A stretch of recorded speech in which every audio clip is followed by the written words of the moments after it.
లోకం మీకు ఏది ఇచ్చినా అది అశాశ్వతమైంది, కానీ దేవుడిస్తే శాశ్వతమైంది. Praise the Lord. ఎందుకో తెలుసా? ఆయన శాశ్వతుడు గనక, చిరకాలము ఉండువాడు గనక, యుగ యుగములు ఉండువాడు గనక ఆయన ఏదైనా ఇస్తే యుగ యుగములు ఉంటుంది. Praise the lord. నీ ఆస్తి నువ్వు ఉన్నంత వరకే కాపాడుకుంటావు, తర్వాత మీ పిల్లలు ఏం చేస్తారో నీకు తెలియదు.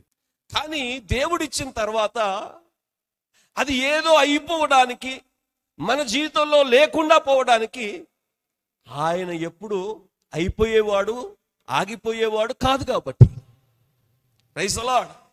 ఎన్ని తరములు భూమి మీదకి వచ్చినా ఆయనే ఆదియు అంతమై ఉన్నాడు. ఆయన ఏదైనా ఇస్తే అది చిరకాలము నిలిచి ఉంటుంది.